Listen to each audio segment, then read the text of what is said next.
Hello guys, welcome to this second video in a series of videos in which we are learning about time series analysis with this cool Python library, cool brand new Python library called skTime. Just like sklearn, it makes it really easy for us to build time series analysis models and do time series analysis just as effortlessly as we do machine learning modeling in Python. Okay, so let us get right into the video. So what I have done here is I have just written down everything which we did in the last video, and essentially what we did in the last video was kind of explored this skTime library a little bit. Few functions like plot s we explored and datasets submodule from skTime. And now what I want to do is I want to start talking about forecasting in time series. Now forecasting is one of the most basic tasks that we can do with time series analysis. But obviously I should not say it is one of the most basic tasks because the whole time series is about forecasting future values. So what are we trying to do in forecasting?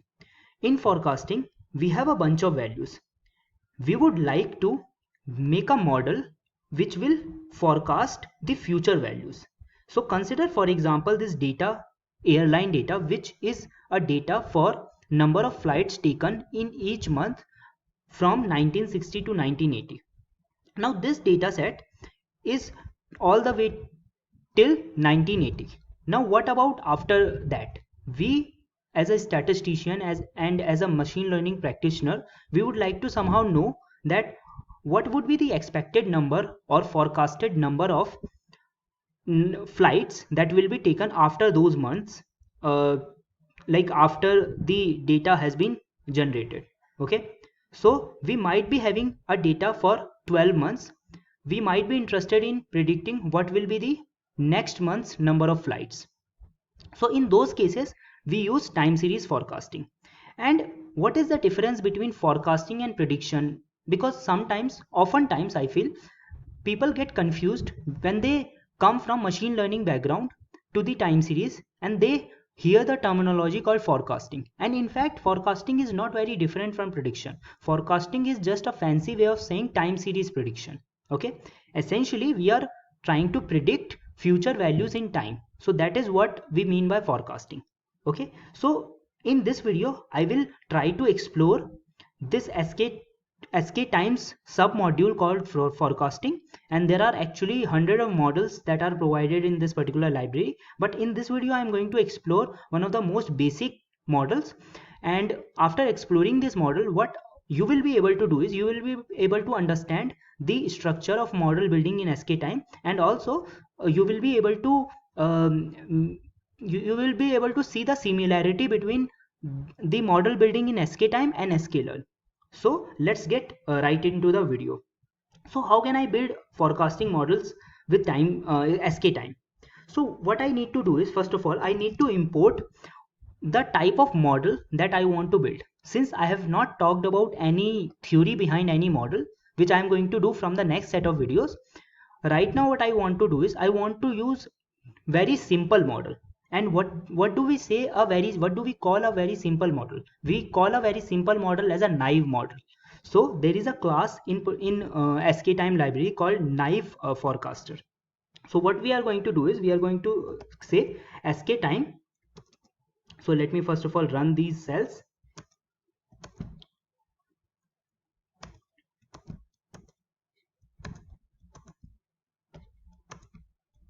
So this is something we have done already in last video. So I'll do from skTime dot forecasting dot naive. So there are many different sections of models. I'll import naive forecaster. So I'll say naive forecaster, what it is doing. Wait a second. Yeah, so forecasting dot naive, import naive forecaster. Okay, so just like sklearn, we have various classes for model building. Okay, but before we actually build a model, we need to create a training dataset and a testing dataset. And what do I mean by training dataset and testing dataset for a time series data? Because in time series data there isn't any a concept of features and predicted variable. We only have one value, which you can consider as y. We don't have a feature. So what we need to do is we need to actually make features, which we are going to talk in later videos. How can we make features from time series data? But right now you just need to understand that we only have one value. There is no concept of features in time series, but we can make feature, and that we call as feature engineering, which we will do in later lectures. But right now you just need to understand that by default time series data don't have any features. We can engineer features to build machine learning models. So what we want to do is we want to forecast future values. But how are we going to measure our our forecasters performance when we don't have any future values? So what we are going to do is we are going to split this entire data set into two parts. The first part we are going to call as training part, and the second part we are going to call as testing part. Now let's say we take first 100 values, and what we do is we train our forecaster on those 100 values, and the remaining 44 values I am going to use for prediction. Okay, so this is what we are going to do. So what we need to do is we need to first of all import a function called temporal train test split. Now what temporal train test split does is it allows us to make a splitting between training and testing data. Okay, now I cannot use a train test split from sklearn, and the reason is that train test split does not consider the inherent sequence pattern of the time series data. Notice this x-axis. This is a sequence x-axis. This train test split, what it does is it randomizes the whole dataset and it mixes the whole dataset. So with time series forecasters, what we want to do is we only want to take and consider the last few set of values as our testing values, because we cannot just randomly take any value as a testing value. We want to train our model on first few set of values and we want to test on last few set of values. Okay, so to do that, there is a function in skTime library called temporal train test split. So we can import that. I can do something like from skTime dot forecasting dot model selection import, and you can see that the name of the various submodules are quite consistent with the sklearn library only. So I'll say temporal train test split. Now what I need to do is I will do something like ytrain and ytest, and I'll call this temporal train test split, and I'll specify this airline variable which contains our data. Now I need to import the test size. What will be the test size? Let's keep test size as 36, means 36 months of data we will want to take as test data set. So if I check the length of ytest now, it will be 36. And what will be the length of ytrain? It will be 108. Let me use plot ys function to plot both of these data sets. So I'll say y of training data set and y of testing data set. And remember, we have a special argument called labels, which will label this data when plotting. So notice here, what we are essentially going to do is we are going to use this many data for our training, of forecaster, and this many data for testing of our forecaster. What forecaster we are going to use? We are going to use this naive forecaster. What this naive forecaster does is it does not actually use any theoretical aspects of time series. It just uses a very simplistic approach. Let us say I decide to forecast every next value as the previous value. So in that case, that kind of forecaster will be known as naive based forecaster. Okay, so every next value will be predicted or forecasted using the previous set of value. So what I need to do is I need to first of all make a class, just like we do in sklearn. So forecaster is equal to naive forecaster, and I need to specify the strategy that I am going to follow in this particular. Again, the strategy will be naive only, so the strategy will be, I think it is strategy. Yeah, strategy. And what will be the best value of what will be the value of strategy, or like, okay, let me not call this strategy first, because I cannot remember the value of strategy which is used by previous. I guess it's previous. Let me call it, and let me save if it gives any error or not. Okay, it is giving me some error. Okay, yeah, so we are getting expected values. So notice here, I was not actually quite familiar with this function, but it is giving me this suggestion that you can use last, mean, or seasonal last. So what I'm going to do is I'm going to use last here. So after running this forecaster, we need to train this forecaster, and we are going to train it on our training data set. So I'll say y train. So I'll run this. Oh, sorry, it's called fit.